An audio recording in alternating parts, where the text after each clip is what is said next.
welcome to turning a moment into a movement.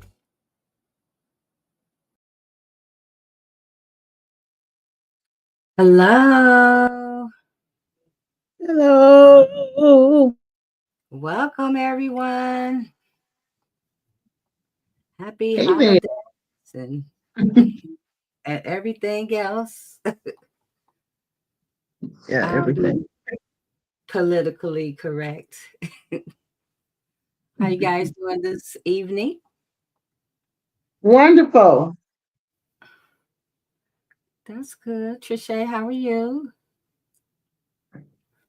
You know what? I'm blessed. I'm blessed in spite of any kind of mess. I'm blessed. I'm going to say that. I know that's right. Well, welcome everyone. Thank you for watching us on Facebook, Instagram, and YouTube. Thank you for joining us tonight. This is our last show for 2024, and we made it. Yes, Yeah. I'm so happy to be here with Reverend Tia and Trische, and we're gonna just get going. Our mission statement is to bring awareness to all that are impacted from being wrongly convicted, over sentenced, mentally ill, and medically frail in our community, to inspire, organize, and educate all communities about the needs to disrupt systems, policies, and patterns of the criminal legal system that leads to wrongful convictions. And that's why we come here every Friday at 8:30 to educate and to motivate and inspire. Um, so I am so excited to end this year with Trische taking us, motivating us to, what we have to look forward to. This has been a very interesting year. So much has gone on. And so it's good that we're taking time just to reel it back in and bring it back in. We still have, despite what it looks and feels like, we still have power Yes. to make things happen. That's We right. just have to tap into it. And so I'm grateful for this opportunity to see what 2025 has going to offer us, but also the opportunity for change. I'm grateful for that as well. Yeah. Um, Me too. So, Yes. Reverend Tia, do you want to tell people where they can find you at? Well, they can find me as the narrative transformer on Instagram. And, I say that because if ever all these things come down, then you can find me Exactly. out in the community doing what I need to be doing, and that is empowering, educating, encouraging others to access the kingdom and the power within themselves. And that's through the choicezone.com. Also, of course, turn the moment to a movement, Survivors Speak, and Michigan Coalition for Human Rights, and Transforming Love Community and Faith Deliverance Center. Wow, that was a whole lot, but Right. there. There's a lot of places where they can find you.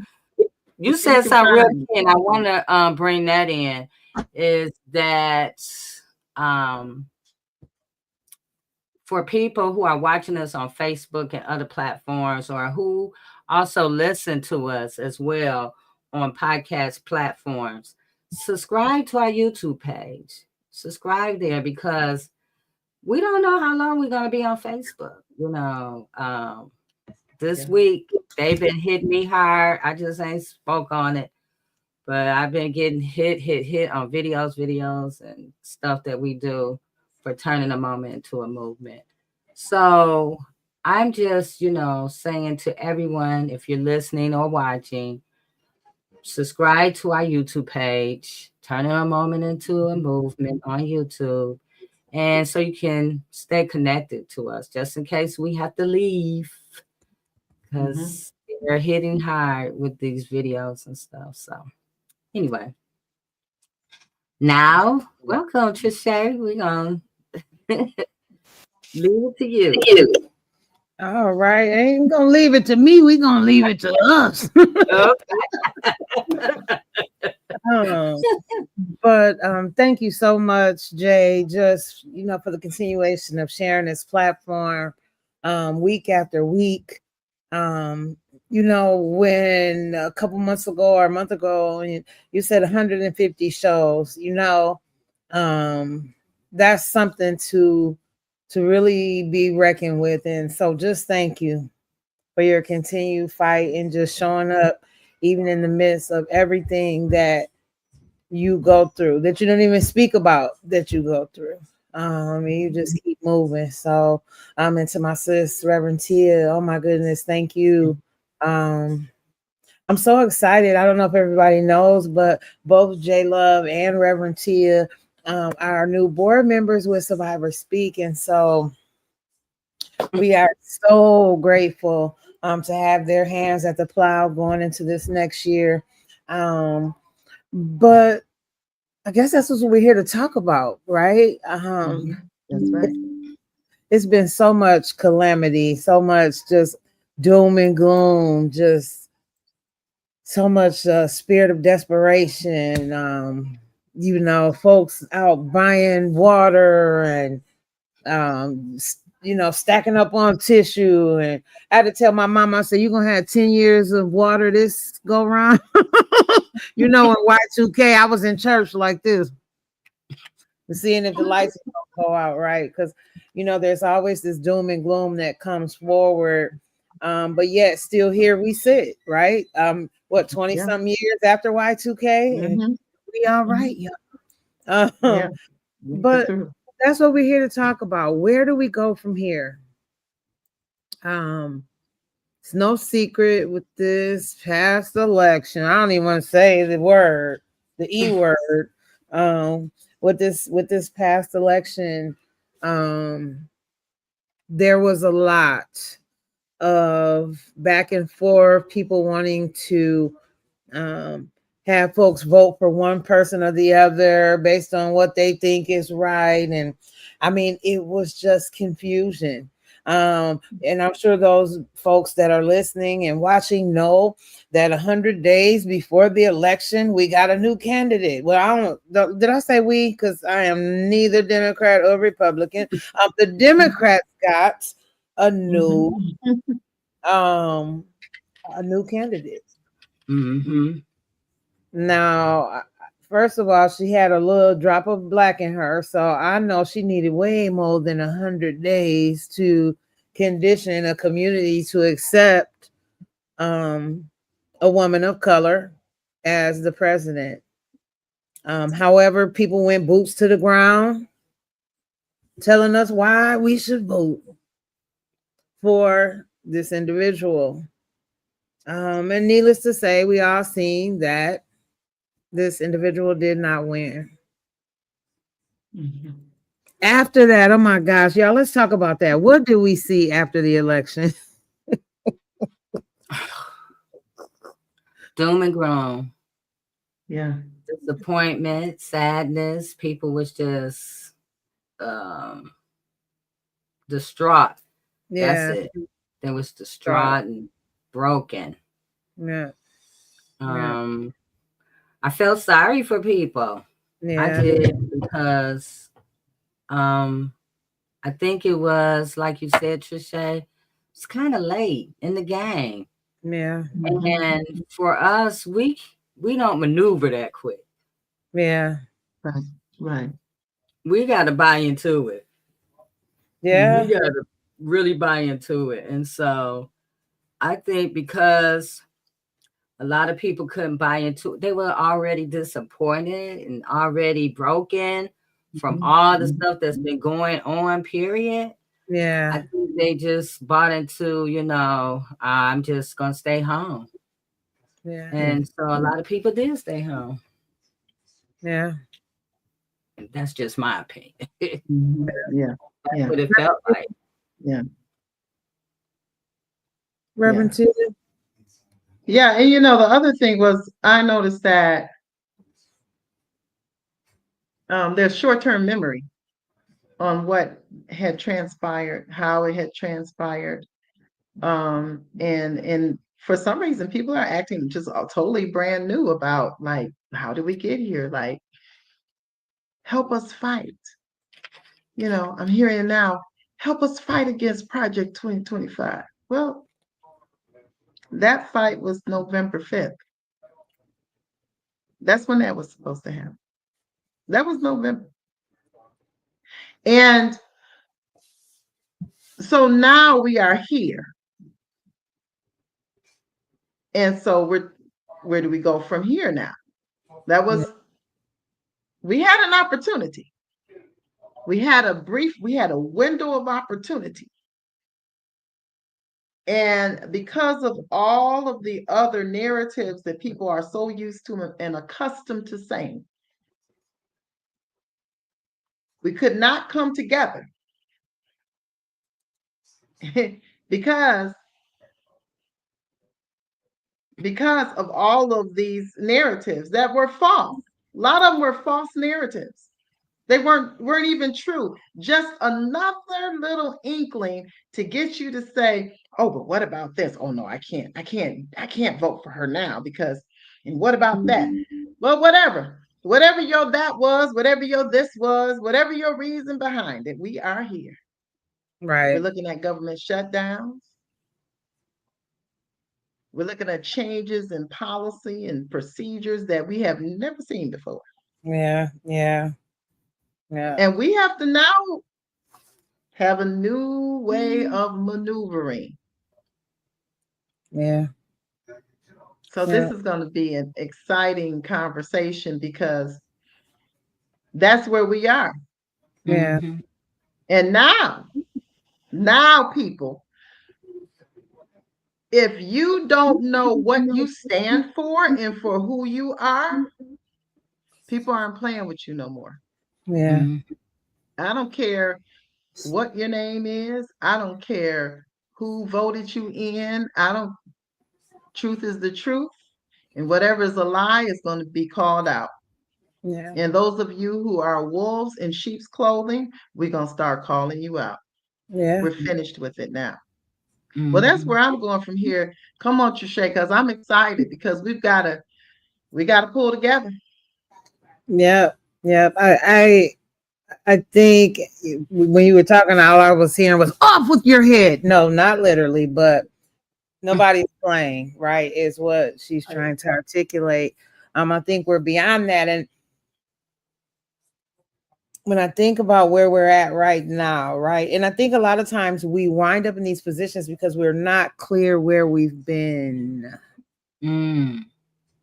We try to move forward and do things, but we're not clear about where we've been. Everybody is not in acknowledgement about where we've all been either. So if we don't know where we've been, how in the world can we even understand where we need to be? But this is where we are. This is where we are. And so I think that's what makes this topic so relevant. Where do we go from here? Because you're right, there was so much doom and gloom. There was just so much. And I did feel sorry for people, right? Because people had lost hope. When you take somebody's hope, that's a horrible, horrible place to be in.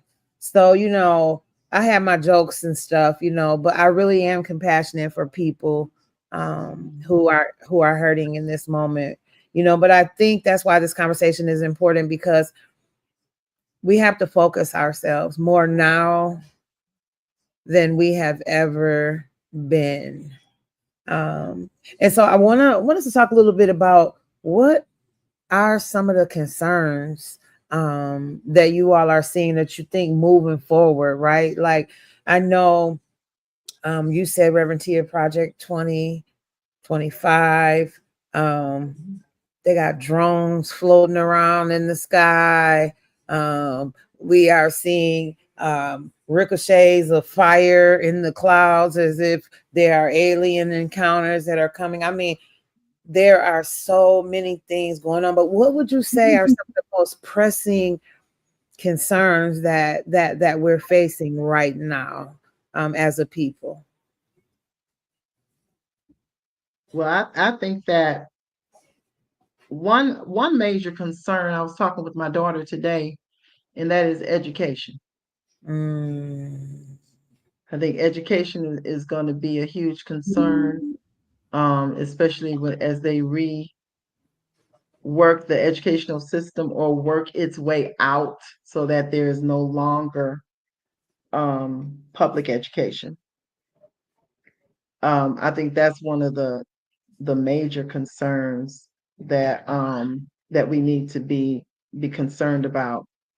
Um, and how do we proceed from here when it comes to education? Yeah. And I mean, what narrative are you believing? That's the other thing. Because, like you said, Trische, we got to go back before we go move forward. You need to know that at the basis of all education around the whole globe are the Moors, are the Africans. We Yes. are the educated ones. Yes. Oh. And so we, because the story had been told um to make us believe that we were less than. Yeah. But that's here. Yeah. That's not everywhere else. That's just here. Unless you leave out of this country to go other places, that's when you see that, oh, wait, it's not the same everywhere. And unless you've gone back to the motherland and inland, not to the Europeanized areas of that land, but really inland and get with the people and get with tribes, then you understand a whole new level of what we call academics and language and wisdom. Mm-hmm. Mm-hmm. And so what are we going to do collectively? What are we going to do individually in our own families? But then what are we going to do collectively to bring about the educational and not even a system, an educational way, a way of educating so that children are not being made puppets to participate in some type of automated type of industry. But are they pushed to ask questions to become critical thinkers? Mm. Yeah. So, and then where are we getting sitting around waiting for who's going to give us the means to education? Mm. We can no longer wait for somebody else to do that for us. Mm-hmm. Yes. If and if you are interested in setting up a hub of homeschoolers, please contact me at tiataylor@thechoicezone.com because it's time. Yeah. It's time. There's one place called the Melanin Village that has that I've sought out to have that connection with as far as homeschooling and people.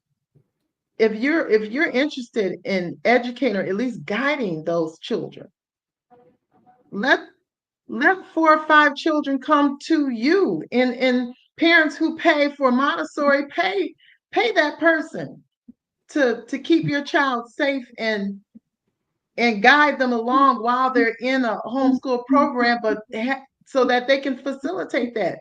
Many of us are teachers. Many mothers are teachers. Yes. Yeah. So, and we're going to, how do we connect with others? Because education, no one should be over our education in a way Yeah. that says the only way that my child can get educated is outside of my home. No, we're going to educate. We're going to educate here first.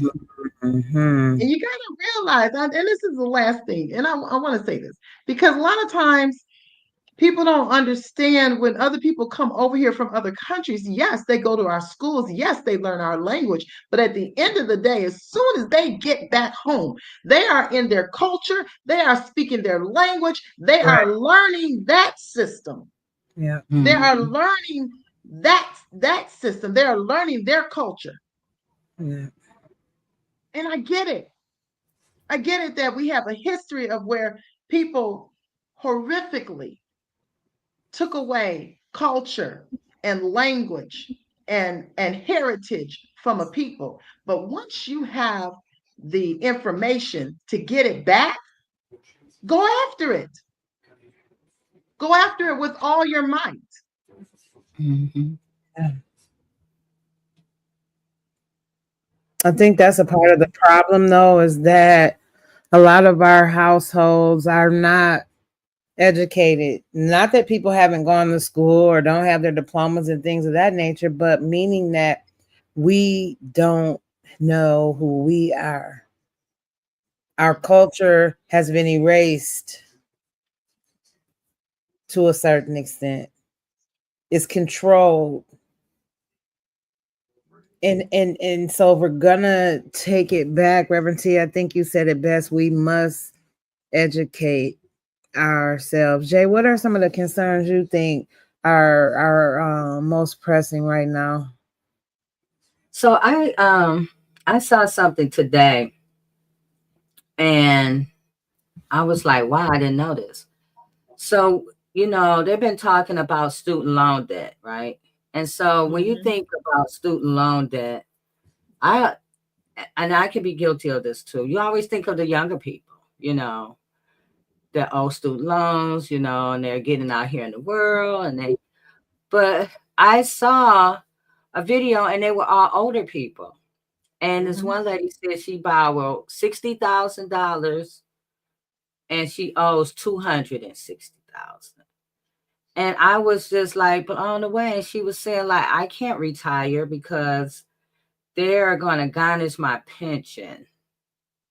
Mm-hmm. So there's a group of people who are in this position. They're older now. They have these student loans, and the amount they owe. This one lady was saying how she borrowed 70,000. She has paid 70,000, and she still owes 75,000. And so I'm like, okay, this was another reason why people were feeling a certain kind of way. It's because they've been talking about how these interest rates and all this stuff, these fees and stuff for these student loans is totally ridiculous. And Mm-hmm. it was on deaf ear, where there was a opportunity to change this, to give people relief that probably could have been done with a pen, and it Right. never Mm-hmm. happened. So now these people are looking like, okay, we got a few days left. You can give us some relief, because if you don't, they know on the other end it's not going to happen. So I think Right. that's a really big concern, especially for people who are reaching retirement age, who are in looking at, all this money that they owe for loans to go to college and, whatever they wanted to do. And they still can't get above water because they owe all this debt, and it's mostly in fees and interest. Mm-hmm. Yeah. So that was a concern, that I realized that's a big concern. But Yeah. Mm-hmm. I guess the term, I heard this thing is not happening unless it's happening to you. And so I feel like, we are disconnected from things that are important to, everyone. Right. It's because it's not personally happening to me, so I don't give a hoot, you know. Right.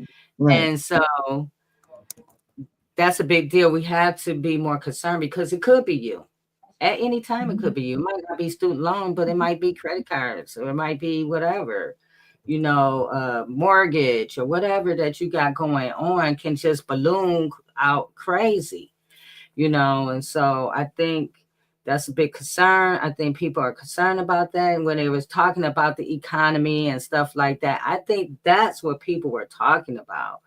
Like, I can't afford to live because I owe all this money and I owe it to the government. What are you going to do to help me? And nobody was addressing that, or they was addressing it in a way that wasn't helpful to people who you want to come out and vote. So Right. I saw that and I was really like, wow, that is a big factor. So Man, I know it's a big factor for me. I'm sitting on $168,000 in student loans, myself. And I'm looking at people talking about, oh, I got waived. Well, who decided on the waivers? right. I'm like, I want to sue for discrimination, okay? Because why did my application get picked?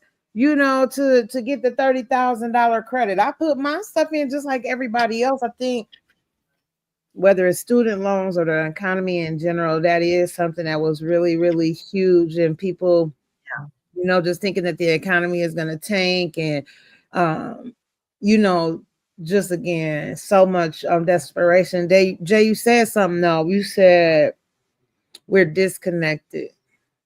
Mm-hmm. And when I think about that, I think about number one, a lot of people are disconnected with themselves. Mm-hmm. So if you're disconnected with yourself, you are not going to be able to connect with other people.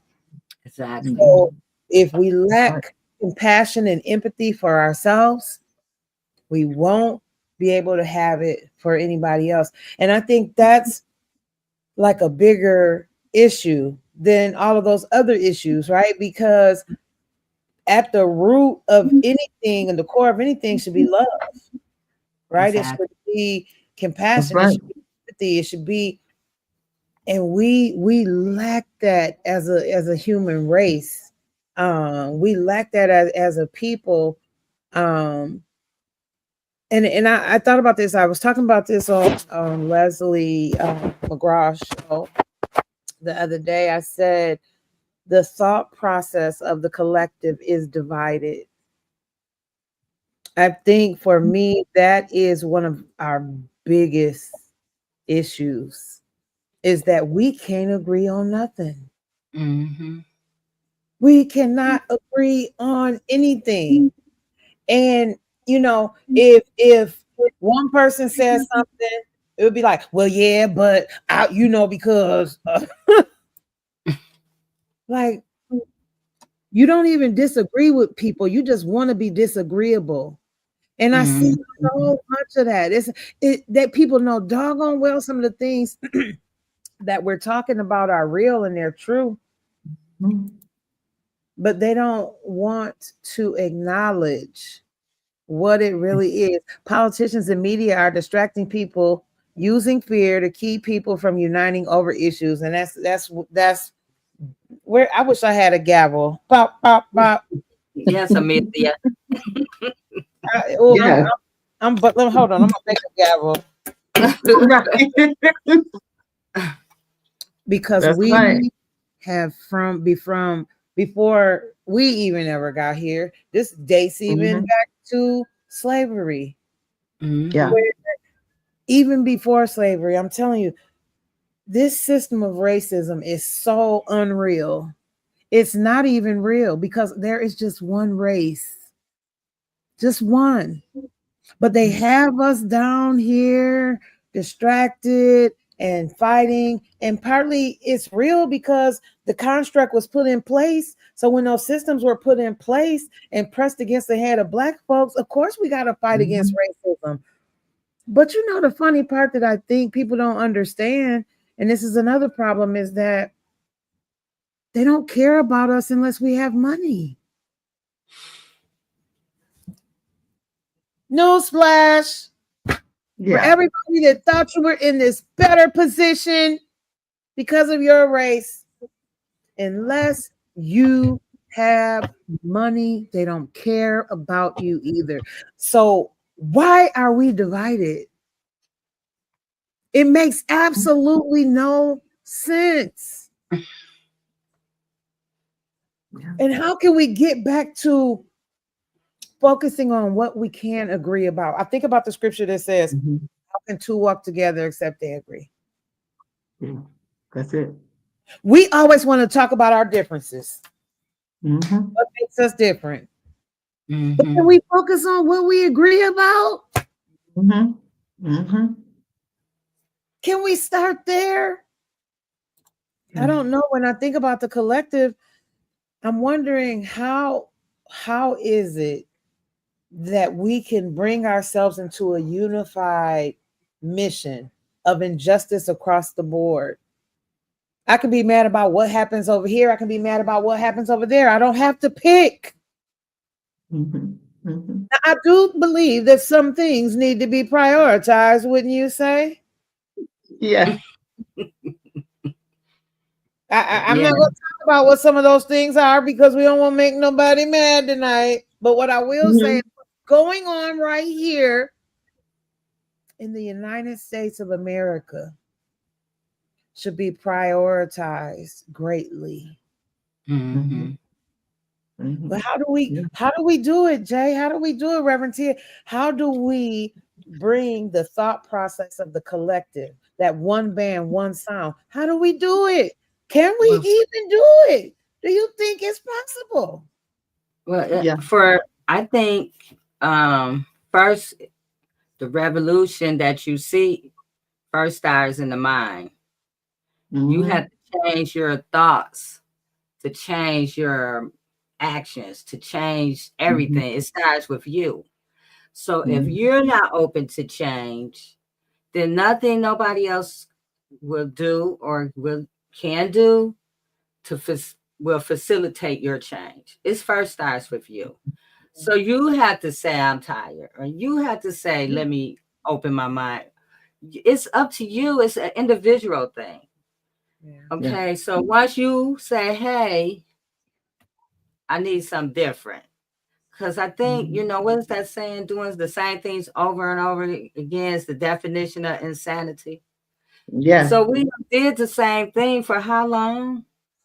Sometimes you have to open your mind for something different. And I know that people are like stuck on, well, this has worked, but has it really worked?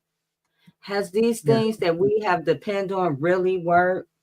Or has it been a pacifier for us? Trische, while I'm saying that, I want to play this video. Okay. Because we talked about the other day, but I really want to play this video because I think when we're stuck on how things were, and I think it's time for something different. And we can get there, but first we have to use this. Yeah. We've heard all of the conversations around the elimination of affirmative action, the attack on diversity, equity, and inclusion. We're looking at all of that. But what I understand as an elder, and I am firmly in that position of elder, I'm remembering that way before we had DEI and affirmative action, we were making things happen.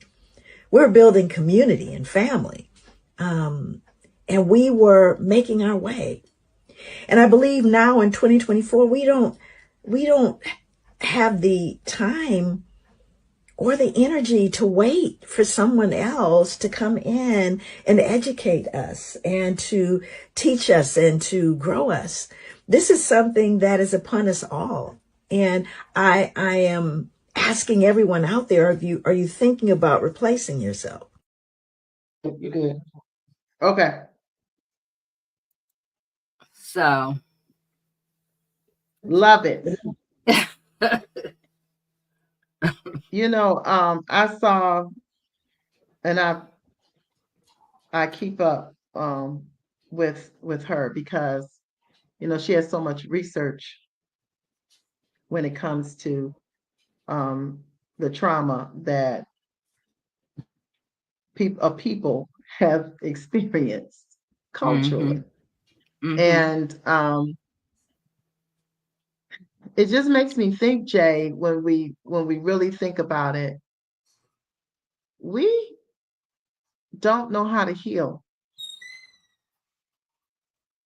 I'm telling you right now, I don't care how many shows there are about out here about how to heal yourself and the healing this and healing that.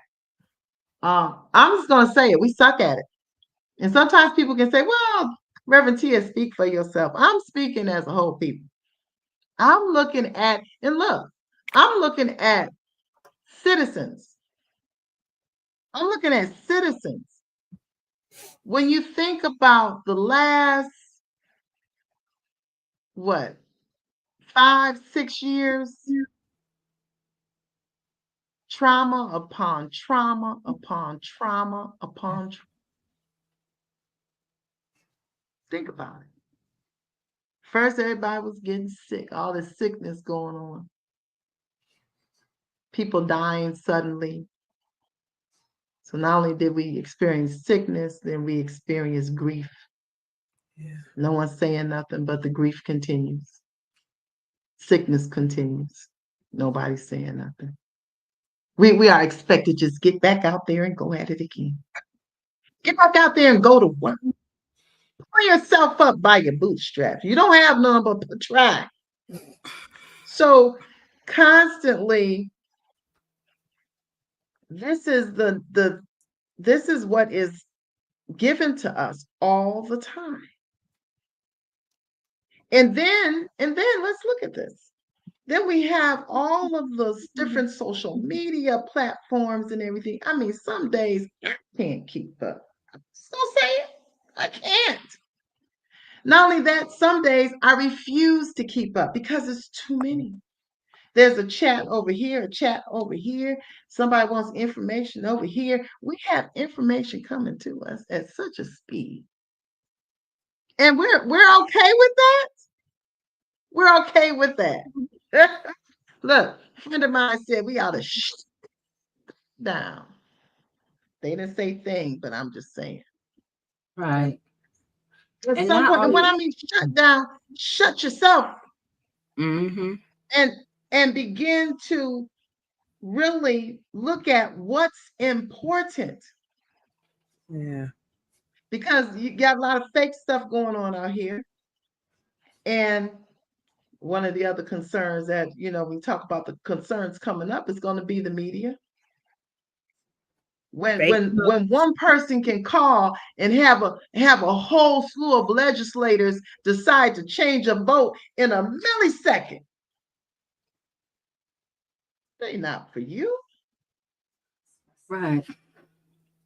They're not for you. The media is a corporate ran entity That part. that's in it to make money, not for truth, for profit, right? And then we have been conditioned by this capitalistic society that we got to work and we got to spend because it's in our DNA because we were property, right? And guess what? They're treating everybody like property now. Yeah. Because all they want you to do is spend, spend, spend. And so, now we have all these millionaires who are not connected to your everyday life. It's going to tell you what's good for you, what's good for your family, how you should spend your money. We should cut this because they think profits, corporation, profits, everybody about profits, right? But then people are suffering. People are sick. Healthcare And when you ask them about what people, healthcare is one. As you see that, what's his name? Luigi, he took it in his own hands, but people are not upset about that because of the way they've been treated by these healthcare corporations. So when we say the revolution starts in your mind first, it does, because now you have an opportunity to change your mind about how people are trying to control you. I was listening to someone talking about like these media companies, and they create these narratives themselves and spin it and spin it and spin it. They create the narrative. Whether it's true or not, it's not it doesn't matter. They're creating a narrative to get what they want, to accomplish. And if that's fear, that's you question your, whatever it is that they want, they create the narratives. And so where are we? We're in a position now to change the narrative and create our own narrative.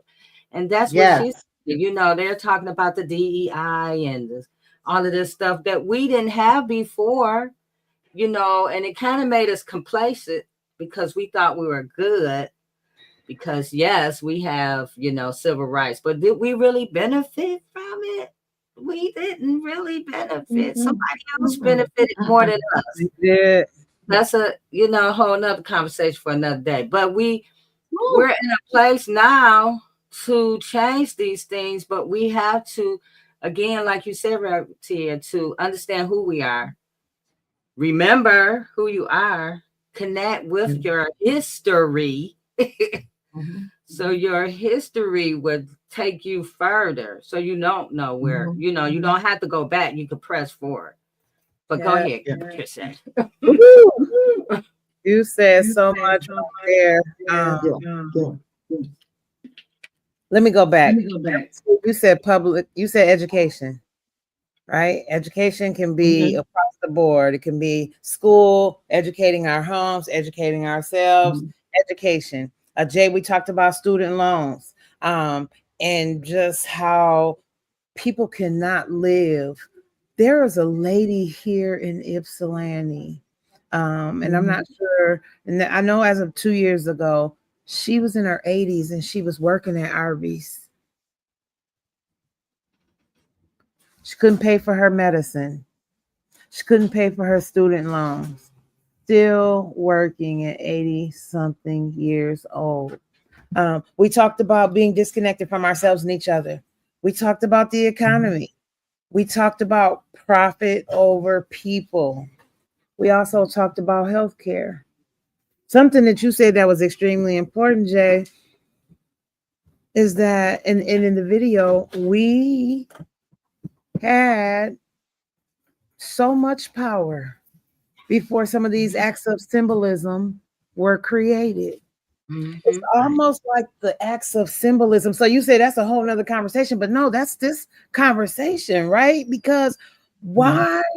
I think that's another issue. Why are we so happy with acts of symbolism that mean absolutely nothing to us? Clearly. Where are our civil rights? Where are our civil rights? Where are, if we talk about DEI, affirmative action, all of these things, I feel like all of these acts of symbolism lessened our power. It lessened the collective thought process. It took us steps back from where we needed to be, because everybody took a sigh of relief, and I understand why. But it wasn't over yet. It wasn't over. And so here we sit with all of these issues, but there are so many solutions. We are so not powerless. And I think that's why I was chuckling and like just getting a kick out of everybody just so distraught, because I was like, where you been? because Black folks been going through this for a mighty long time, right? Mhm. Um, but even in Black folks, no matter where we are, whether it's poverty, whether it's whatever it is, there's a resilience of people to sustain in that thing. So for me, I wasn't doom and gloom. I instantly was filled with hope. Where do we go from here? We got to go back to hope. We got to Mhm. go back to love. We got to go back to compassion. We've got to go back to empathy. We've got to go back to being heart to heart instead of we so into our minds that we don't even bring our hearts along at all. Mhm. So when I think about where do we go from here, again, I am filled with hope in this situation because I understand that we are so reactive sometimes as a people, so reactive. But this is a chance for us to come together, take this negative energy, this sadness, this anxiety, whatever that thing is, take that energy and use it to stand together. Stop worrying about what we don't agree on. Find out what that thing is that we can agree on, and let's build and work on that. Mhm. There are so many solutions. Be watching a video. I don't know if we're going to watch all of it, Jay. I was even thinking, like, as we close out, I don't know if you want to allow it to play out, but I think people need to witness how you could be bare bones to nothing and create a whole movement. There is Mhm. so much power. But what do you all those solutions are? Again, we talked about education, student loans, economy, profit over people, healthcare. What are some of the things that we can do within our wheelhouse, right? Because everybody always thinks it's so big outside of us that we can't do anything. But I beg to differ, and I know that you all do. So I would love to hear what you had to say about that. Yeah, Trisha, I thought was what you just said was really good because constantly, and Jay has said it too, but looking outside, but you get to the real challenges when you individually look at what you're dealing with. Mhm. The sad thing is that in November, people did not vote on issues that really pertain to them individually in your community. What and what are those things? I mean, like Jay said, I mean, a lot of people, student loan, yeah, that's a thing. But some of the issues that politicians run on are not issues that have nothing really to do with you personally. Right. Who is speaking for you? Right. I'll wait. Probably not many. And unless I believe these next 4 years, we need to pick the candidate. Mhm. We need to position somebody um, that speaks to people who are the general population. Yeah. So, I mean, there's so many topics when you talk about diversity, equity, and inclusion, and the unions. That's going to be a thing because no longer do they to be an equal employment opportunity agency. They don't have to have that clause no more. As if we're talking Out. about people who will promote according to merit. As if we're talking about people who have a history of being fair. We're talking about a people who have a history of kill, steal, and destroy. Mm. But again, some people continue to look to the oppressor Yeah. for the answer and for the solution. Some people continue to pay into the pocket of the oppressor to continue their destructive ways at our own demise. Some people. Yeah. I want to just take my finger and put it all the way down my throat when I look at how many people are out here shopping. Tell my family don't buy nothing. Don't buy nothing. I'm not turning on a light. Mm. Because all these people who claim to be followers of Yeshua, show me.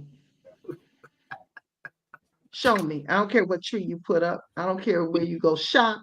I don't care who bought this for you or who bought that for you. You stink. You stink. And you don't need to shop and you don't need to do any of that. If we really, really wanted to make a difference, we wouldn't buy jack. Yeah. Because all of those corporations who fund prisons, all of those corporations who not only fund prisons, who invest in prisons, who have people working for free in the prison. Yeah.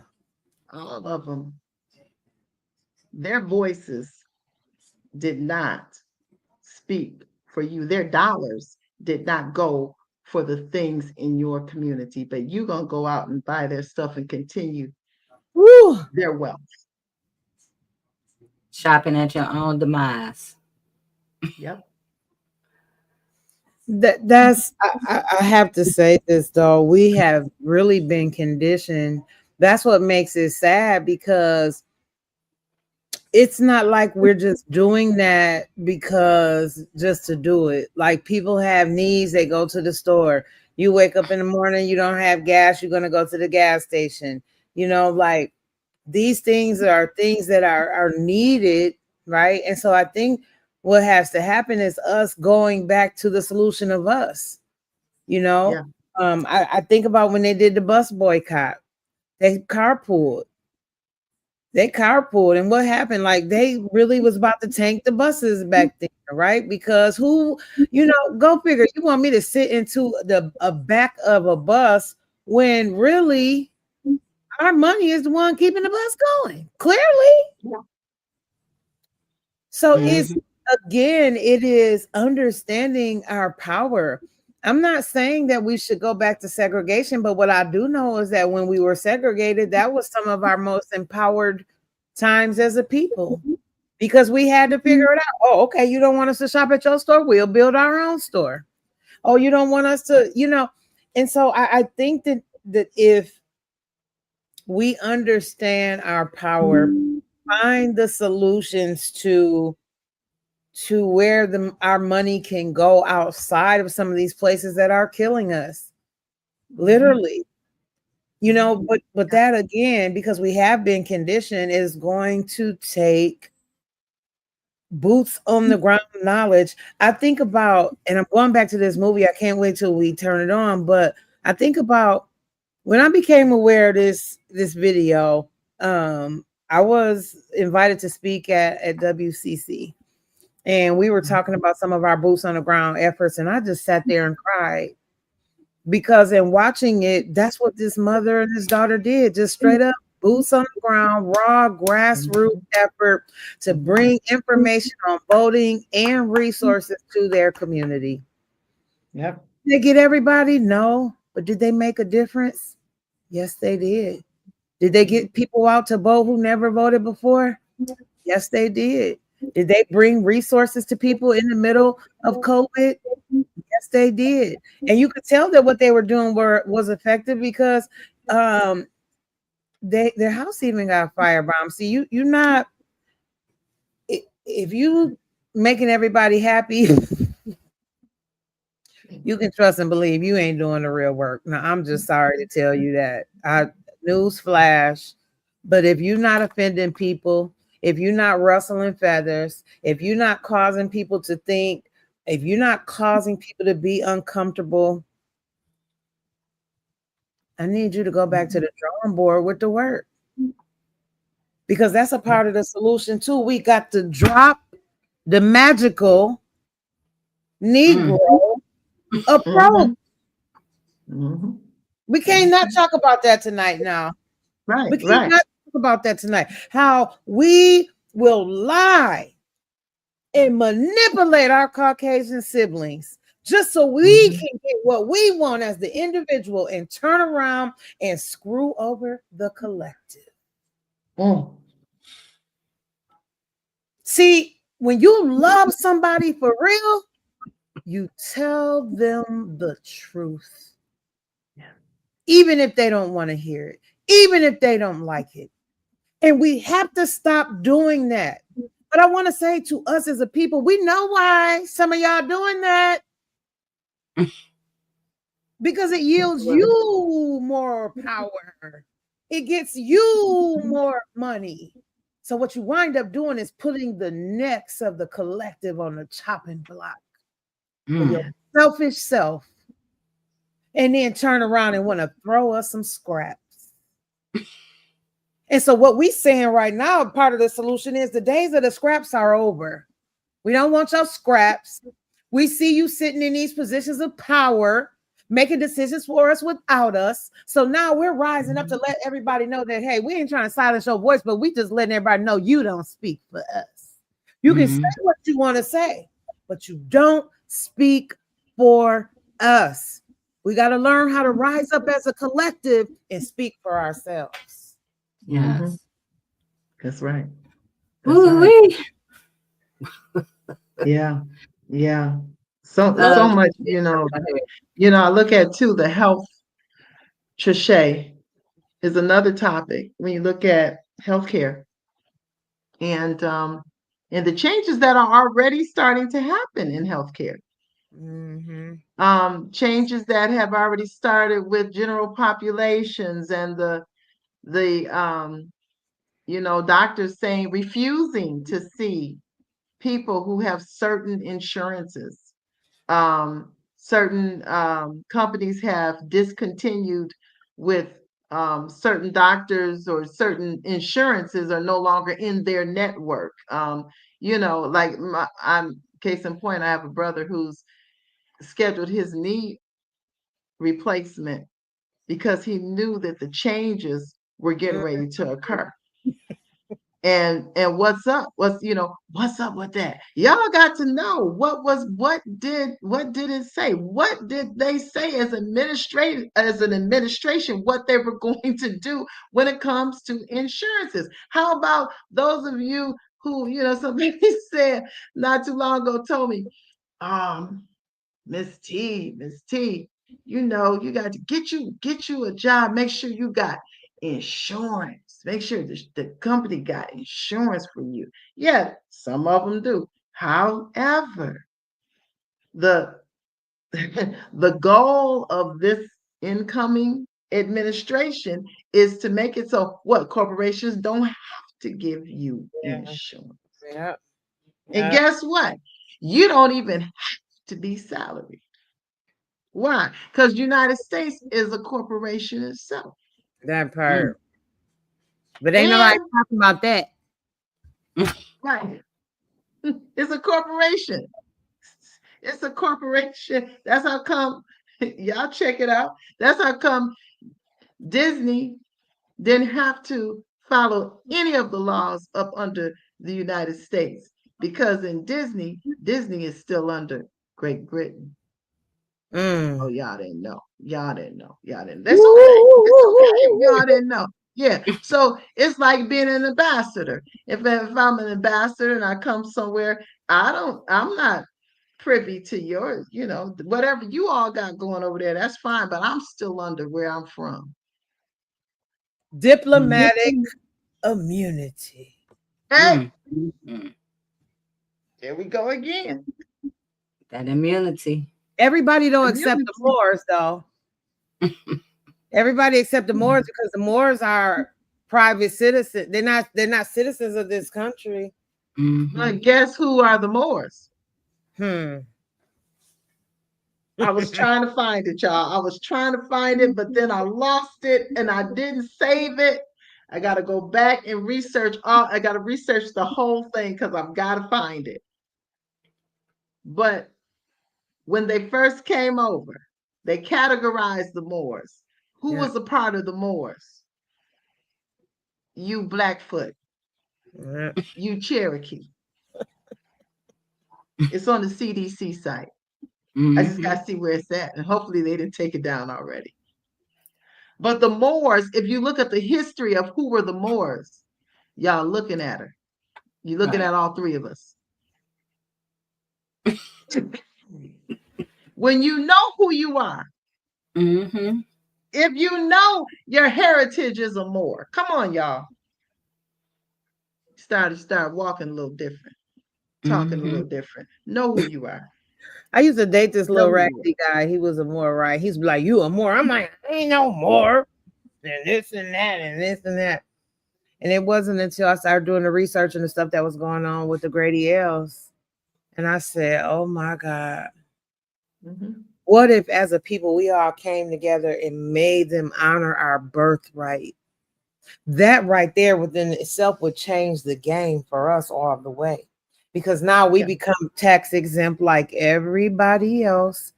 Now we can build our businesses and pass them off to other family members in 7 years like everybody else do. And just we could build revenue as who we are.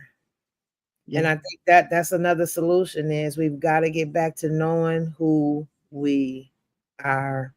If we don't know who we are, all this other shit we talking about, it really ain't gonna mean nothing. But I gotta go back to something you said, Reverend Tim. I know I'm running around here as the toothless activist right now, right? Oh, yeah. I was calling the dentist every day, like, look, you know who about to take over and they gonna cut dentistry out of Medicaid. I need my teeth. Can I get my appointment? I was calling them people every day. They was cracking up laughing. I said, I'm serious. Okay. But is that real? Is that real? Is that people? And I think until we are threatened with a loss, we can't really win. Right. What I mean by that, we're too comfortable. What Fantasia say? Sometimes you got to lose to win again. Yeah. What are we willing to lay down with these fake freedoms that we have right now for true freedom? Yeah. Yeah. Yeah. Freedom ain't free. Yeah. That's right. It's gonna cost you something, right? It's gonna cost you something. Are you willing to pay that price? And that means, whatever it is that you got to do. We need to get some books in our hands. When we say organize, first you have to organize that goes back to how you think, how you eating. Yeah. The people you're surrounding yourself with. This whole thing, you have to organize yourself first. You got to do it for you. Yeah. Then, you all of that you start organizing yourself, you start reading, you start checking into your history, everything else is going to be attracting to you. You're going to see those people that's going to be coming to you. You ain't going to have to be looking for them. They're going to come to you because you're going to change how you carry yourself.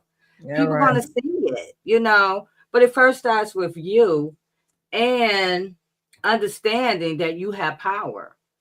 But if you don't believe that you have any power, if you're not, if you believe that what these people are saying, what you're hearing on the news and in these news cycles, then of course you're upset and you're falling apart all over the place.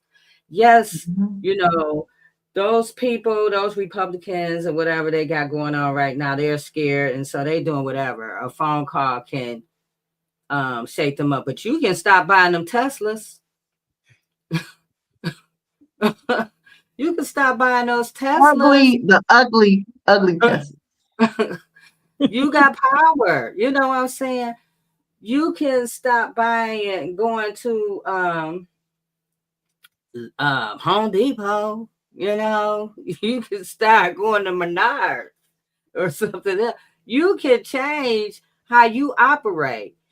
They see you those sales going down. They're gonna be listening. Okay, what's going on here? Because people are tired. We're Yeah. tired. Mhm. I'm not out here trying to spend all this money and run around here. It's, for what? Like you said earlier, Trische, symbolism. The Mhm. symbolism that we've been programmed to believe in, that Right. so much, those things are important. You got to spend all this money and be in debt 6 months and then do it all over again. You know what I'm saying? No, we don't have to do all of that. We can say, hey, I'm going to take my power back. And guess what? I'm not going to be out here doing all this spending while you telling me I can't have no health care. While you saying I can't, I got to spend all this money on deductibles. Okay, I'm Mhm. going to save my money by not spending it with you. Like, we have Exactly. power. We just have to believe in ourselves, and we got to educate ourselves. Mhm. And it in the beginning, it just all starts with you. Yeah. Yeah. And Jada, that just reminded me of the time during our when we could not leave our homes for those 2 years.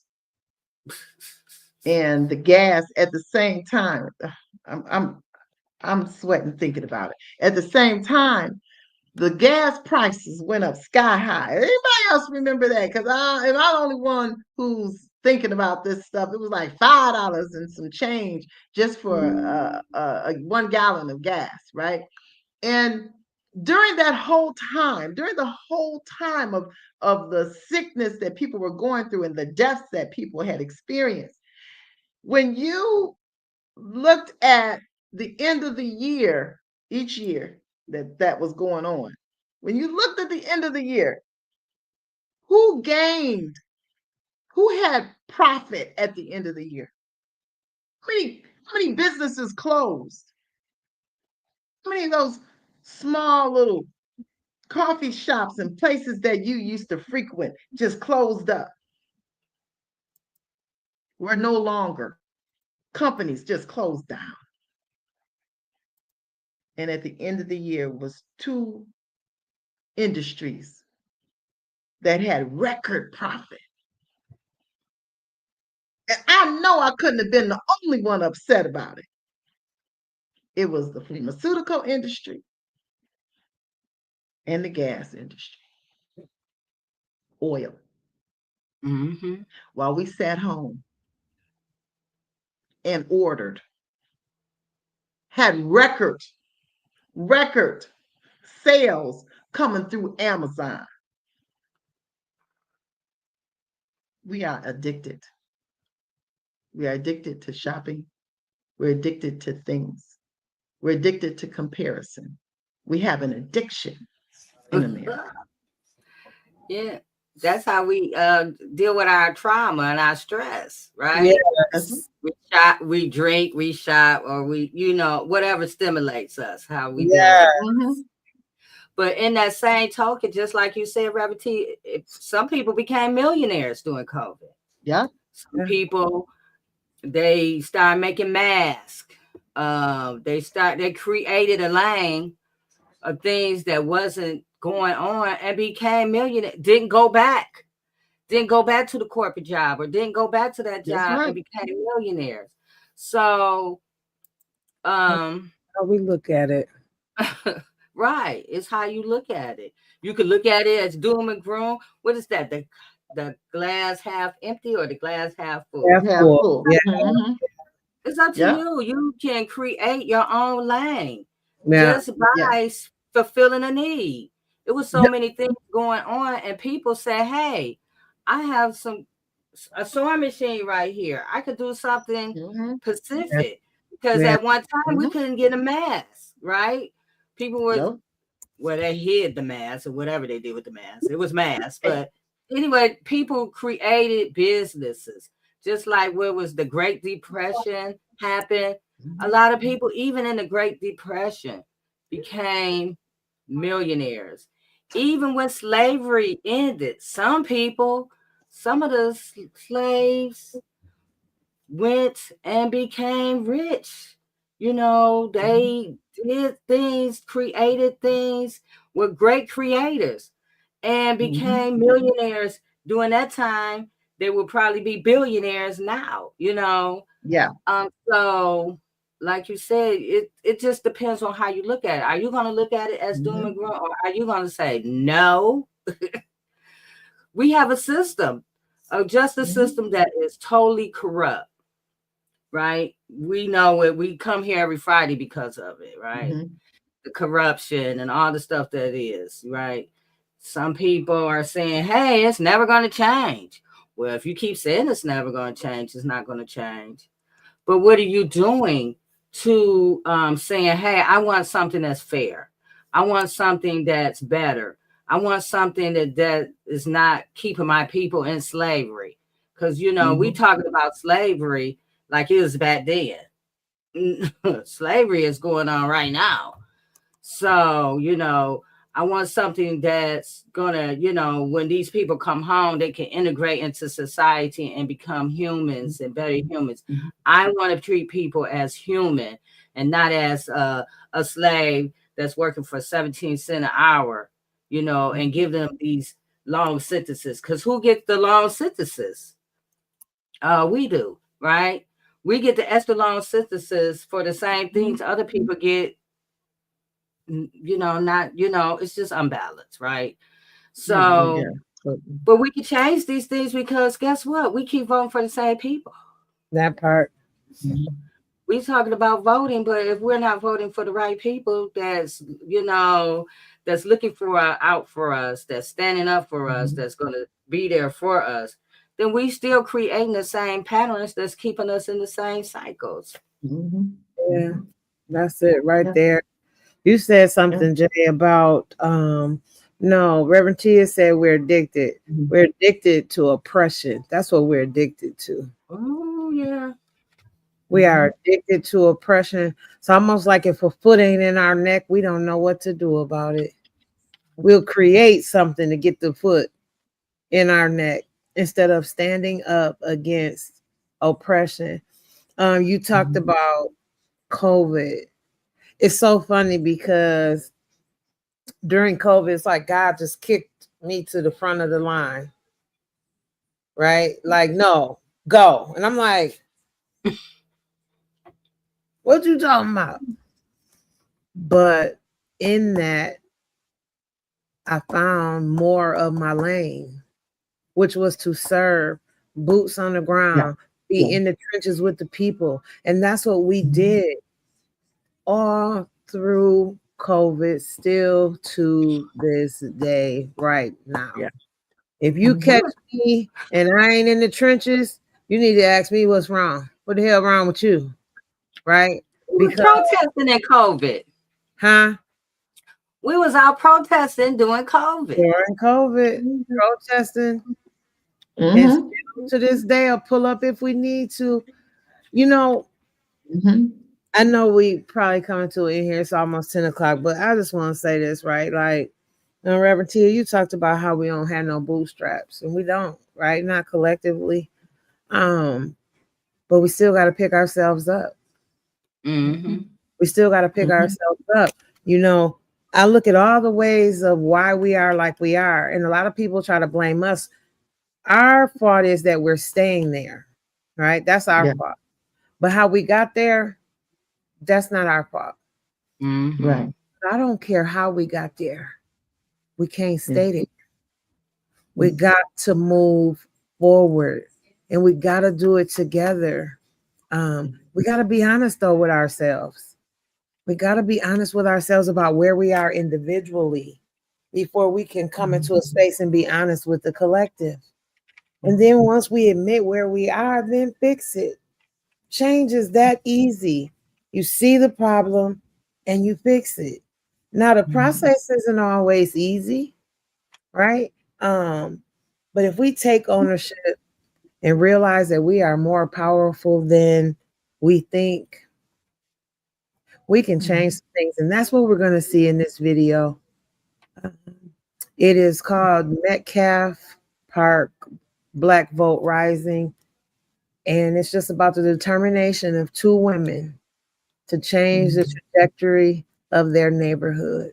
And if they can do it, we can too. Yeah. It's about 20 minutes, Jay. So I don't know if you want to stop it at any time you can, but it's really powerful. Okay.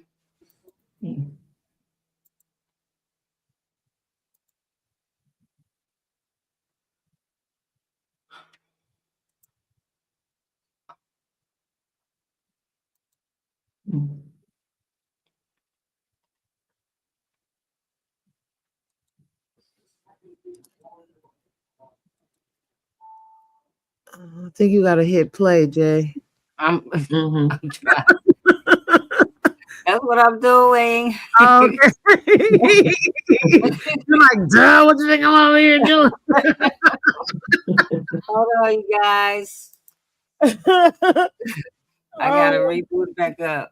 That was so dumb. Like, Jay, I think you got to hit play.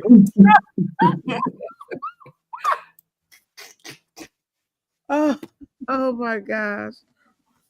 Hold on, you guys. I've been showing this.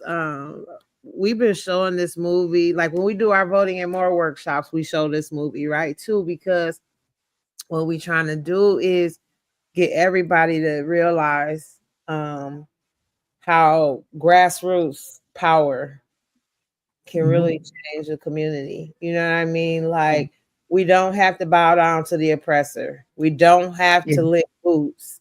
We don't have to go against the grain of the needs of our people so that we can build individual power. We can actually stand together as a collective, build power, and make some true changes.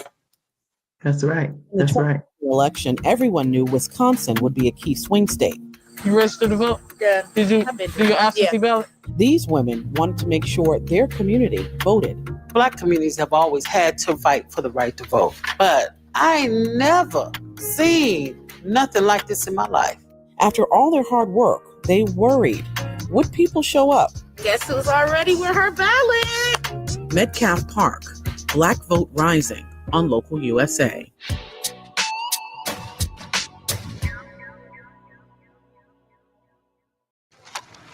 All right, we're rolling. All right, y'all don't need me to do this, but first off, thank y'all for staying committed. A lot of y'all have been with us all the way back to March when we started this thing. We're just gonna tell people, hey, we're with Metcalf Park. We just dropped off the care package. All right, y'all ready? Yeah. Y'all ready? Yeah. Let's have fun. Yeah. All right. Hey, how you doing? Which one? Who need boxes? I really want Black people to be free. And that's why we've been advocating for folks to vote, because voting is power. But what we're up against, trying to outmaneuver the systematic racism in Milwaukee. This is the hardest thing I've ever had to do.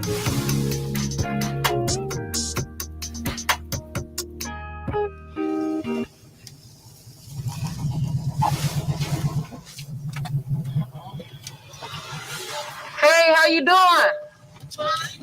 All right, we're just dropping off some more food. We got information about voting and census in there that's super important. Give us a My call. name is Melody McCurtis. I am the Deputy Director at Metcalf Park Community Bridges. Metcalf Park Community Bridges is a resident-led neighborhood group. Okay, so we calling this the free little grocery store. That's not stable. For people in poverty, service is not provided oftentimes in a respectful way. It's really important to me, for my community, to have a place to go where you leave with your head lifted up. When COVID first happened, our families in Metcalf Park didn't have food. They didn't have hygiene products. They didn't have cleaning supplies. The city, the county, the state, they didn't do anything for our families. Metcalf Park Community Bridges had to create a whole system to make sure our people had what they need. Hey, how you doing? Make sure you look at that packet. There's some information about voting and census in there. And call us if you need some additional support. You registered to vote? Yeah. Did you do your absentee ballot? Okay. You can get the ballot. You can drop it off at the early voting sites. How long you been living? I would have hired Melody regardless of who she was because she loves my people. She cares about them. Hey, Miss Alfalar, how you doing? You looking good. That pink is popping. What's up, Toya? She happens to be my daughter. You know how people be saying, they say, I get it from my mama. It's real. That make me want to dance. I get it from my mama. Don't do that on camera. We moved to Metcalf Park when I was about 12. We didn't know anybody, but the mother I had, she would drink her coffee on the porch. She'd check in on kids. Metcalf Park is a loving community. It's a connected community. But Metcalf Park is like 98% Black. You see the disinvestment. For every vacant house, you have 2 to 3 vacant lots. A lot of people migrated here when we had that 30th Street corridor that had all of these different jobs. And those jobs aren't there anymore. We have officials that are not advocating for the right jobs to come in. We have officials saying, oh, let's open up a Family Dollars that pays $8 an hour. When I vote, I'm voting to keep the officials accountable, not just for me, but for the entire community. I vote every morning. They sends me a thing giving me stars where I voted in everything. That's what we do. Every time you don't vote, you hurting us all. You hurting us all. Instead of talking about you don't vote. That's crazy. That's crazy. So tell me, how did you, when we had that April election and they shut down so many of the polls, how did you vote? When I went up there about 11 o'clock, the line was around the corner. My neighbor actually held the place for me. I ran every bit out of the way, holding my phone, saying, better, I'm coming. Ooh, you made April 7, 2020 in Milwaukee, it was terrible. A legal battle in the Supreme Court forced Wisconsin to hold in-person voting today. The court ruled Governor Tony Evers could not delay Tuesday's in-person spring election. Speaker Voss believes the process across the state is going smoothly. I am very confident that people are going to look back at this election and say that it went off as well as it possibly could.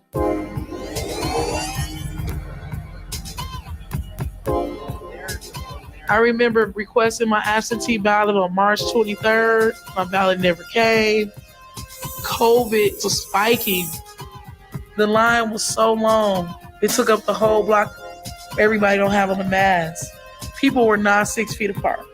So now I had to really choose my health over exercising my right to vote. I was really angry. But the other thing I was afraid, and that's what I'm mad about. Danelle has high blood pressure. She has an enlarged heart. And if, God forbid, Danelle didn't make it because of this, I can't even describe how I would feel if that happened. So that's why I agreed to be a part of the lawsuit. There's not been one action in Wisconsin in the last decade taken to make voting easier. If we were a nation committed to justice and laws, we would do everything we could to make voting easier.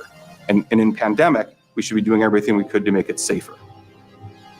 We brought a lawsuit under the ADA, the Americans with Disabilities Act, to provide for every vote to be counted safely. Because there's some statistics that say that 9% of all voters were disenfranchised in April because of the voting in the pandemic, and that the figure is greater for communities of color. COVID has exposed all of this stuff, but these problems have happened historically throughout Milwaukee. It has always been there. Black communities have always had to fight for the right to vote. But I ain't never seen nothing like this in my life. We wanted to stop by today to talk about voting. I'm trying to stay as safe as possible. I know that's right. No. If you need a safety voting kit, we'll be giving those out. Thank you. Thank you. I'll see you soon, okay? I did this. Our communities, they said that they're not online, right? So all of these messages that was online, our community wasn't getting that information. That's when we got Jordan on board, and she's like, hey, we're going to make these resource guys, we're going to bring digital to them. You know, the unique thing about Metcalf Park Community Bridges is that, you know, majority of staff comes from Metcalf Park or they still live in Metcalf Park. Each house get this. I think community to us is that we all need each other. Is that field right there? Y'all got this. When y'all go in there, put it nice and neat in the corner. Here, James. It's them circle looking things. It's not a key. I remember when I was coming up, my aunties used to pay us like $5 to like do this back breaking stuff. And I told myself that I would never be like that. Okay, y'all, the couches go in the living room. Melody is moving into her own apartment today. I think this is going to be really good for both of us. We work together, live together. It's going to be healthy for us to have some distance. I don't know why she acted like she want me to move out, though. This is the funny part. Well, for one thing, you got too much furniture. No, it's hard for me to remodel the house with all this stuff in it. I'm finna move out with nothing, basically. I'm happy to be moving because me and moms are being here like 12 at night. Next thing you know, we working on something for work. And not just that, we kind of a lot alike, so our temperaments are alike too. Right, so what we worked on today is mutual aid and safety coordinator. And wait, what? I don't like that name. This is the name that I'm using so that I hate your name. We'll fix the name, but one time I fired her. I had to. I went on her Facebook page and I seen some inappropriate young people stuff. I did a lot of illegal things for a long, long time. At 17, I started selling drugs. I ended up having Maria at 18. I was working at Metcalf Park Community Bridges part-time. The pay I was getting, it was super low. So I still was doing those other activities. Not because I wanted to, it's because I had to. I said, you represent Metcalf Park, and you have to represent us in a certain way. The only reason I got hired back is because my community's like, you gotta hire Melody back, you know, and I really organized the community to be like, y'all gotta fight for my job. The other residents kept saying, when you gonna bring her back? When you gonna bring her back? And I said, well, she gotta learn first. I started changing, you know, the stuff that I was doing. The reason that we kept trying is because she's really good at what she does. I'm really good at what I do. And it's a good team.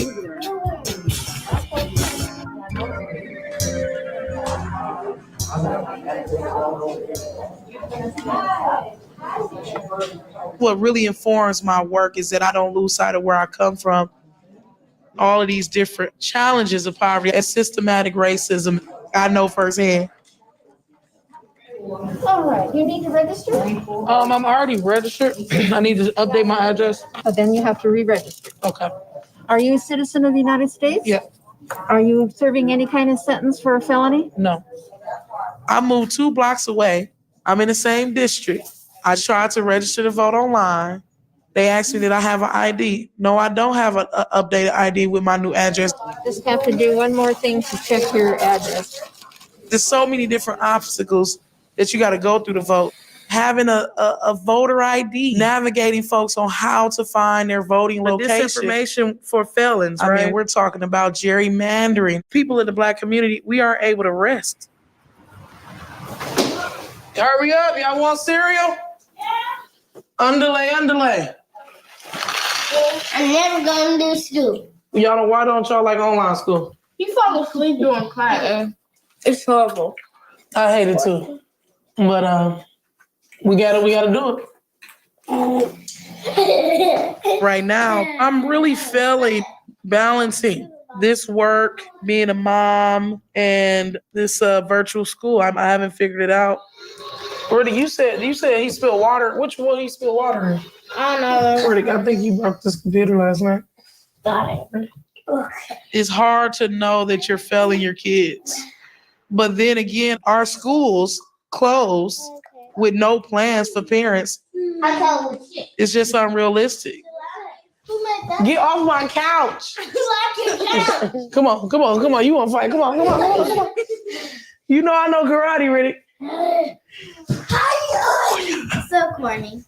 I just got to keep getting up and surviving every day. Come on. You tired? Hiya!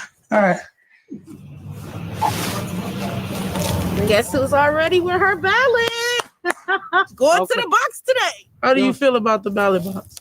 I have had some pushback from several people who I've told about the boxes, about them not knowing if they're safe, if the ballots are actually going where they're supposed to go.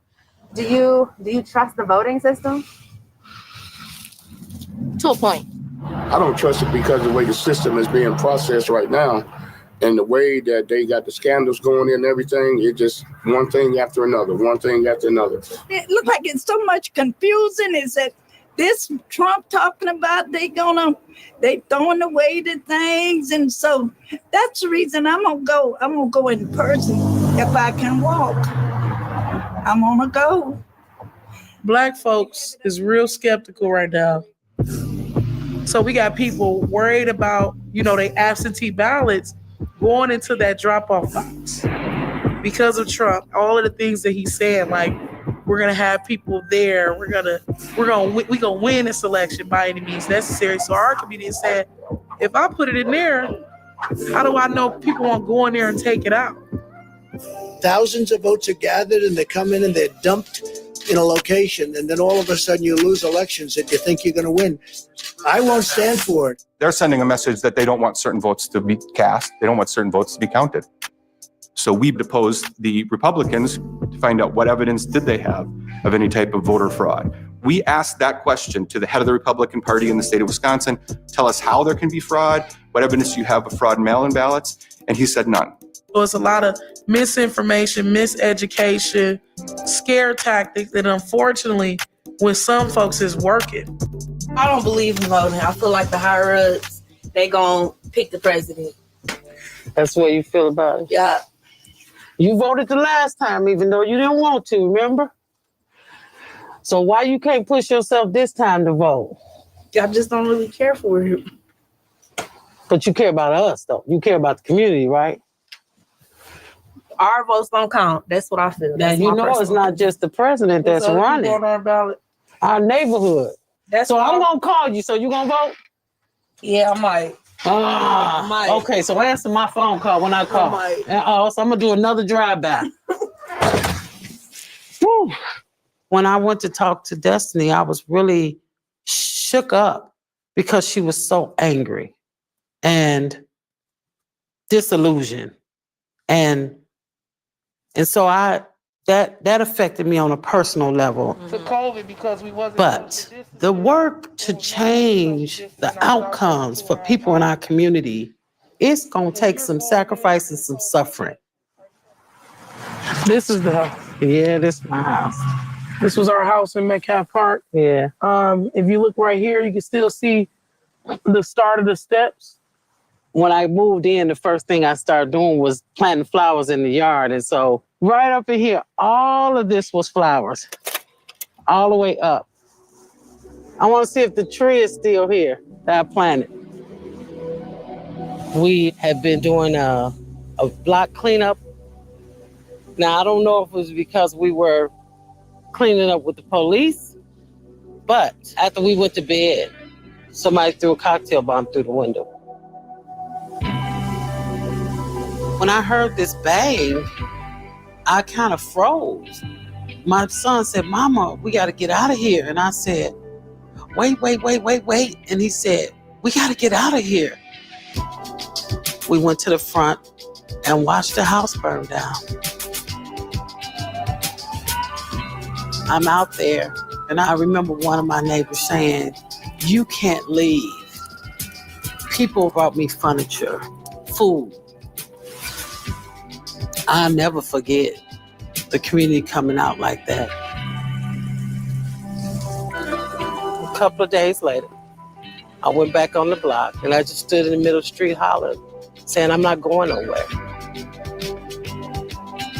I'm gonna still be here, but I'm not going nowhere.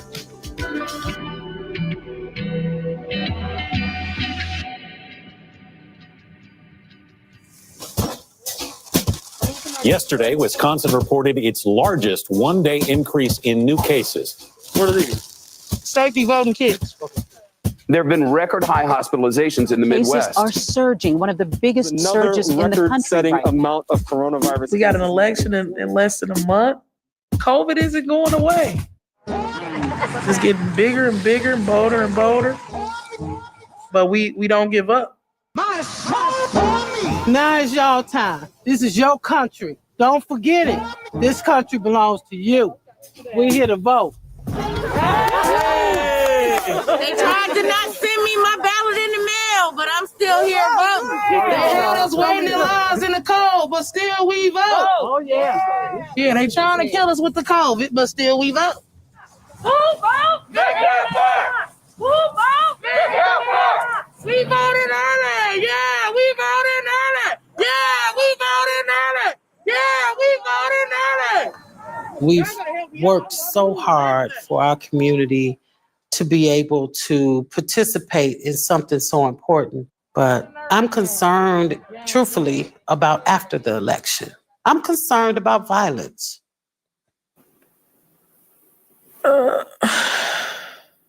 It's time for change. Why don't you try voting? It's time for change. Get out here and vote.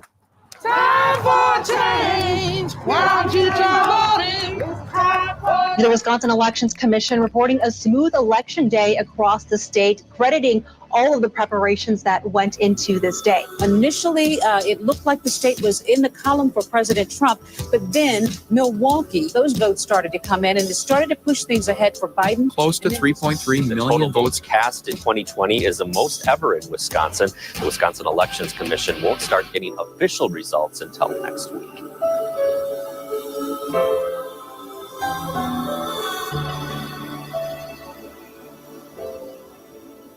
One of the things that we're telling our community is that, elections is over, but the work has to continue. Finance and Personnel Committee refers to the communication from the mayor relating to the proposed 2021 budget, followed by those submitted under the Milwaukee just had a city budget hearings. the budget amendments approved. Right now, I'm texting 6,500 folks, just letting them know that they have the opportunity for their voices to be heard and their ideas brought to the table. And the consequences, because If an official said that they believe in universal health care, right, or housing for all, how are you implementing that? And that's what accountability looks like in Metcalf Park. All right. Teamwork make the dream work. Close your eyes. Are you ready? Oh my God. Oh, cheat. Hey, I knew Okay, there you go. We're going to eat this later.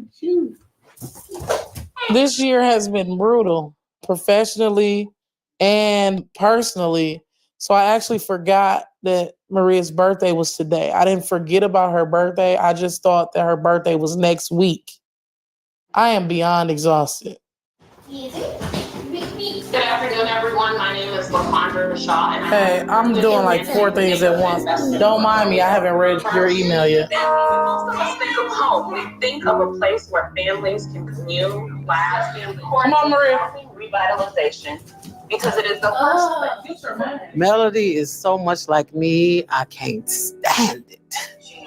You see Mama Cross on there?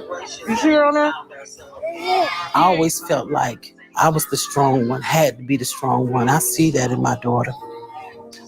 I'm looking at my daughter with the weight of Metcalf Park on her shoulders, and I worry as a mother, who do you let take care of you while you're taking care of everybody else? And that's when I call in community. Happy birthday, Maria! Say hey, Maria! My friend Nora. Happy birthday! Hey, you supposed to dance, Maria?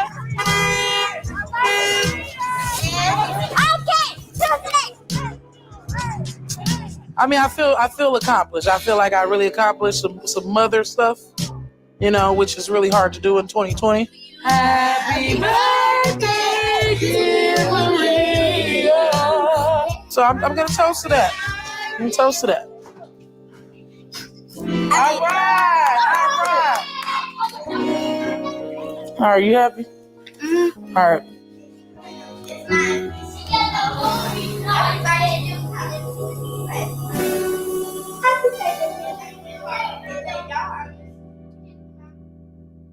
Woke up this morning with my mind stayed on freedom. Woke up this morning with my mind stayed on freedom. With my mind stayed on freedom.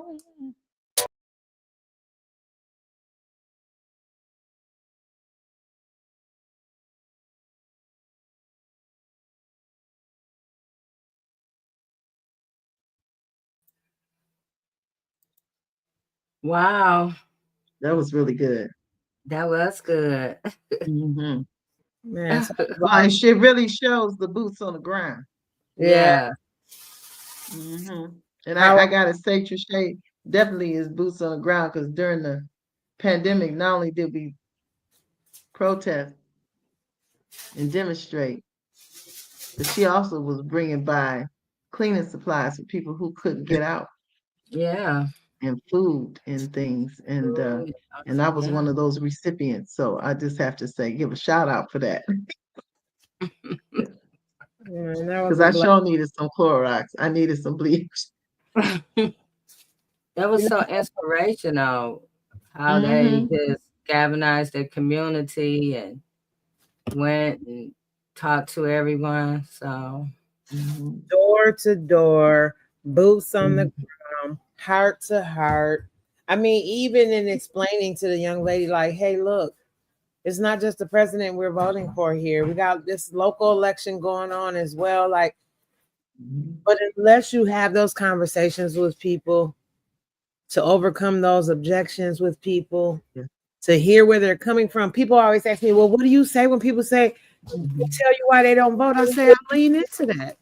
And I tell them, you're right. They don't care about us, which is why we got to get things under control ourselves. So if you think they don't care about us now, I lean into those type of things because how we feel is real. And the things that were done to us are real. But as I said before the movie started, I don't care how we got here. We can't stay here.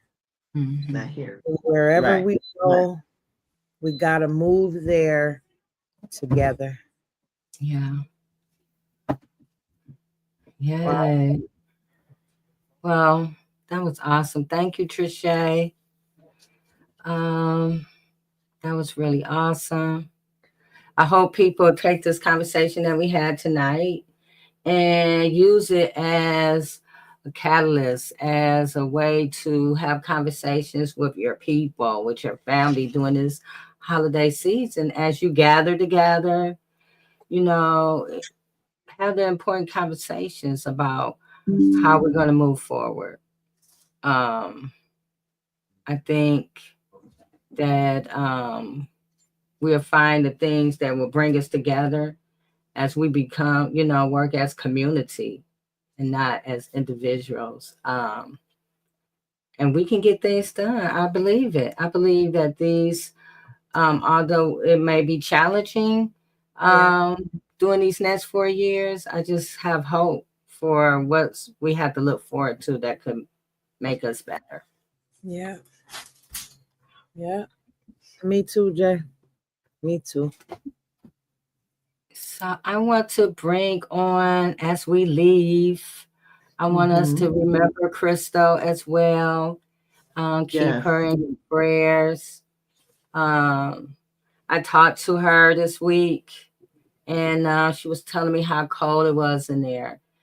And, and the areas that have heat, the mold grows in that heat. So we just had to stay prayerful for Crystal. And if you want to help support her and her family, there's a YouTube. There's a GoFundMe page. You have to put in Restore Hope for Crystal and her family, and you can get information. There's a link tree, Fighting for Crystal, where you can go and find out everything about Crystal, who is suffering at Michigan Huron Valley Women's Correctional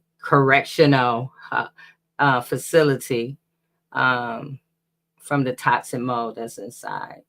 So, and you can also correspond with Crystal by sending her a letter or a card for the holidays or however at Crystal Denise Clark, 435064, Women's Huron Valley Correctional Facility, 3201 Bemis, BEMIS Road, Ypsilanti, Michigan, 48197-0911. And tomorrow, is it tomorrow, Trisha? Yeah, it's tomorrow, Saturday. Yeah. Tomorrow is our last wrongful conviction support group of the year. We are starting at 10 a.m.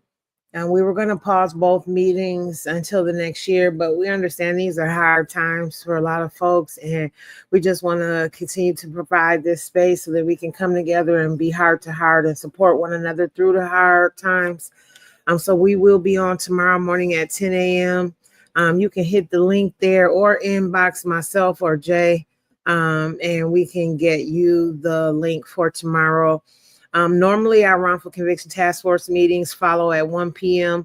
But because a lot of folks had a lot of things going on, we're going to pause that until the new year. So on January the 18th will be the first wrongful conviction task force meeting of the year. We're going to set some foundational things in place, come up with a mission statement, and really put some things in place to sustain us moving forward so that we can fight for wrongful convictions as a collective. So again, the links are there for both. We would love for you all to join us. Again, this isn't about one group or one person or one case.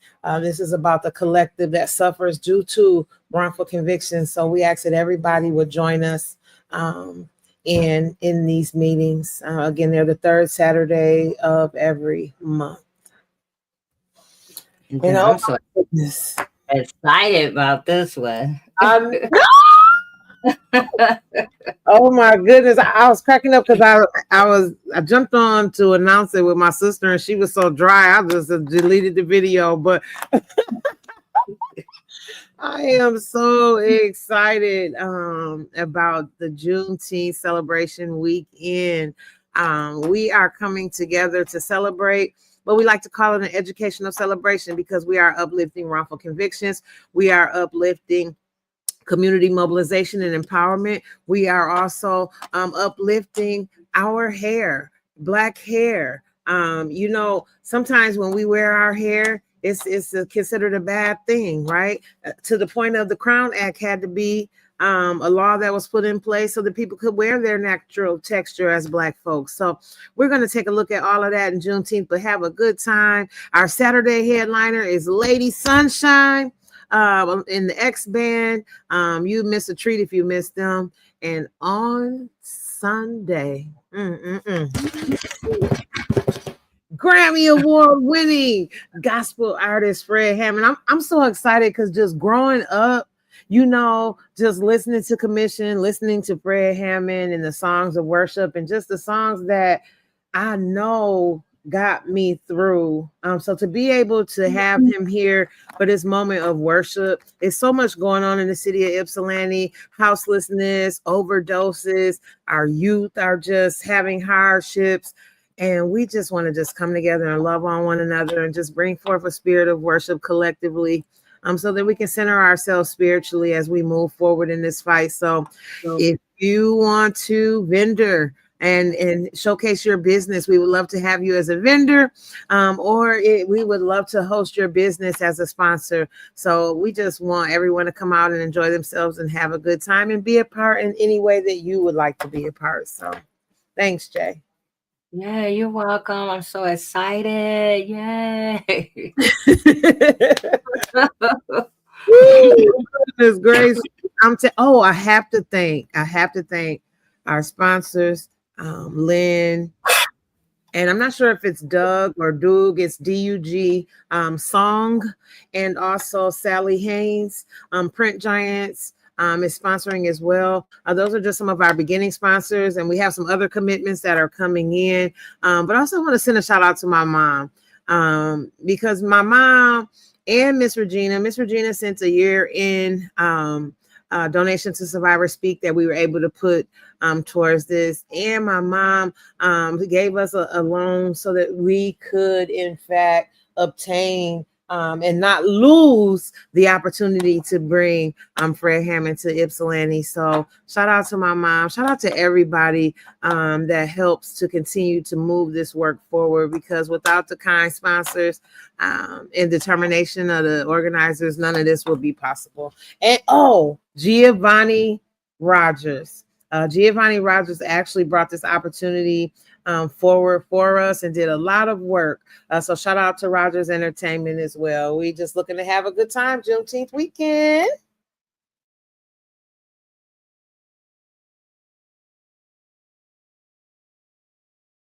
Yay. So we have so much to look forward to for 2025. And I'm so excited. Revertia, your mic is not on. I saw you talking. Oh, but anywho, I'm so excited, you guys. So have a great holiday. Take care of yourself. Take care of each other. Yes. Check in on your loved Definitely. one. Yeah. Yes. And just, look at the glass half full instead of half empty. That's right. That's right. Yeah, and prepare. This is why the flyer is still up. Mm-hmm.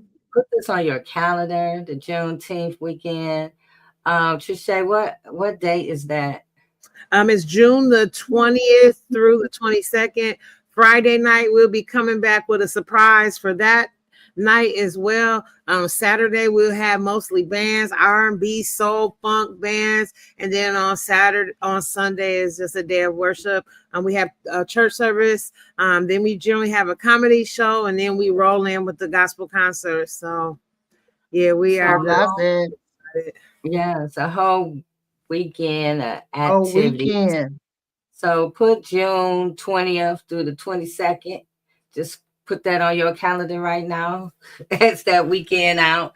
So you could be with us in Ipsy for this wonderful Juneteenth celebration weekend. And Exactly. Do you have anything to say before we leave, Revertia? Well, I'm just so excited. The only thing I was going to add was, and I didn't give you the flyer, but I do have, and I can put it on the site. And that is in January. We are celebrating Christmas in January for the homeless. And Bishop Bernadette Jefferson, who has been a part of our podcast, she feeds and helps to hand out sleeping bags and a whole list of many food and everything, giving them the dinner of delights on that day with a lot of materials that they will need to make it through the rest of the winter.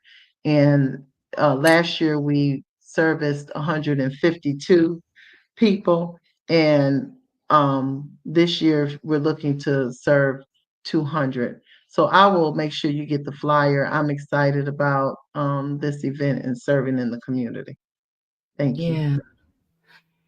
Yes, thank you, Revertia. So we're going to hear more from the bishop too, going forward in 2025. So I look forward to having her voice as well on our platform. But thank you, everyone. Thank you for all the guests that were with us this year and previous years. And we're so grateful for this opportunity, for this platform to come and create and be here to educate our community about, the needs to be more aware of what's going on regarding wrongful convictions and injustice, period. So we're taking a responsibility to educate you. So we want you to take this and all this info that you can find on YouTube or even Facebook and Instagram, and just use it as a way to help educate yourself and others.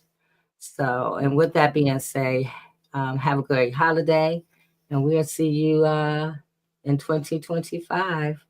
Much love, everyone. Much love. Peace. Much love.